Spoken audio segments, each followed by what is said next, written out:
It's time for another Dice Tower review with Zee Garcia.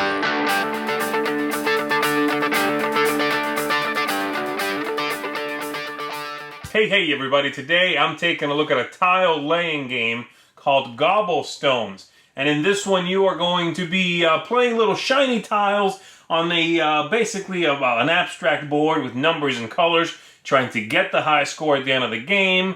Make sure that you are careful when you go strong and when you hold back your tiles, and trying to come out on top. Let me give you a quick look at the game and then we'll come back and I'll tell you what I thought of it.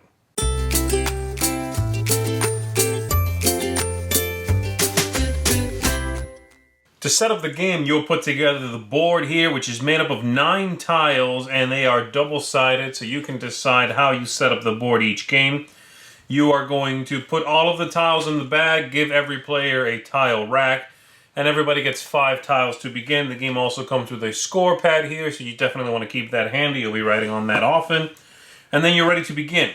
You are going to be trying to, the objective of the game is to get the most victory points. You're going to be trying to score as much as possible on over the entire game, but you have to be sort of careful how much you do on your turn, because how many tiles you draw is dependent on how many tiles you played. So let me show you.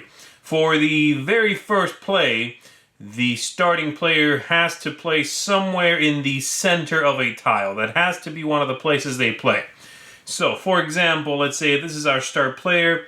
They can play right here in the center of that tile, and the color of the tile has to, of course, match the color of the space that they are covering. And then they can play multiple tiles, up to 5, all in a straight line from that tile and without skipping spaces. So they could play there, they could play here, and then they could play there. And they would score the points listed on the board. So 2 points for that first space, 3 for the second for 5, and then another 4 for 9 points. And you would write that down on the score pad and draw up some new tiles. The number of tiles you get is based on how many you played, as I said. If you play no tiles at all, you draw 5. If you play 1, you draw 4. If you play 2, you draw 3. In this case, this player played 3, so they will draw 2 new tiles, all the way to playing 5, of course, and drawing none at all. So we're going to give this player their 2 tiles, we'll write down their score, and then it is the next player's turn, which would be the rack here in front of me. And so I could play anywhere I want to, as long as it's next to something already played. Everything I play is in a single row or column, and I'm not skipping spaces. So I could do something like this. I could play yellow here, and that could be it, and I'll draw 4 tiles. I want to have a lot of choices. That's fine. That would get me 3 victory points. Or I could do something like this, where I play here, which is a great spot, 5 victory points, and play here. Because this is all in the same line, and I'm not skipping spaces. That's a legal play, which is not quite clear in the rule book, but you are allowed to do that. You can also cover up these spaces that are gray and have a 0. They are worth no victory points, but anything can go on there, and you score, of course, nothing. Again, this is something that isn't quite clear in the rule book, so I just wanted to mention it here. So that's pretty much it. So let's say I do that move I said. That's 5 and 3 gets me 8 victory points. I'm drawing 3 tiles. Back to my opponent. And we continue playing back and forth. They could play, let's see, these are light blue, so they could play here. That would be a great move. That's 6 victory points. And they don't have any yellow or any dark blue, so they couldn't play there. I do want to mention also that you can never in this game create a square of 2 by 2. So this red tile can never be placed here. And so that prevents the board from being completely filled. You can only create lines and columns, never a 4 by 4 square.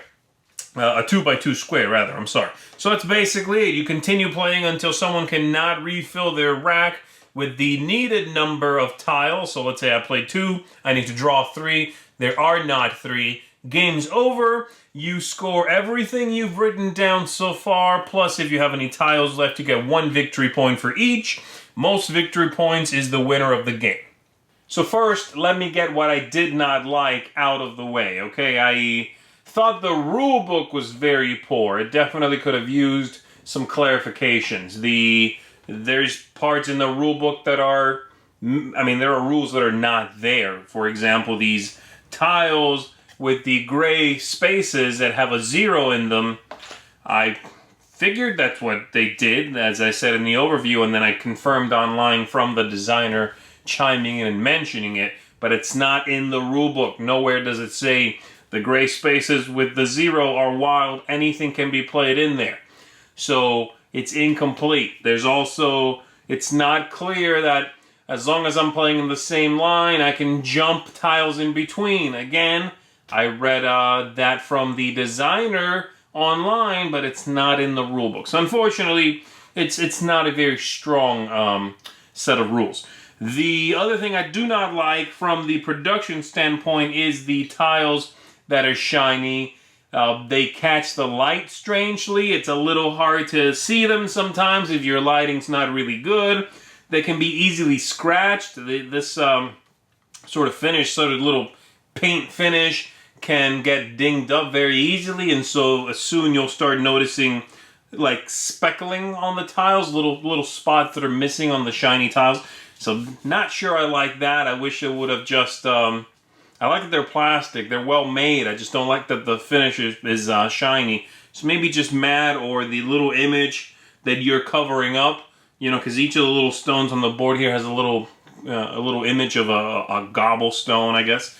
So that's the other thing I don't really like. Other than that, I think the game's pretty neat. I like the tile racks. I like the way the game feels. It's sort of like a Scrabble or a Quirkle kind of game with, but really simple to play. It sort of flows very quickly. All you need to do is just write down your little score every time you go. But that's it. The turns are nice and quick. It scales well to the number of different players because, you're not really affecting each other too much. You might see a cool opportunity someone takes, but there's always somewhere else you can play. And so I like that. I like that your turn, how many tiles you play and how many you get, are always add up to 5, so there's always that push and pull there. I like that.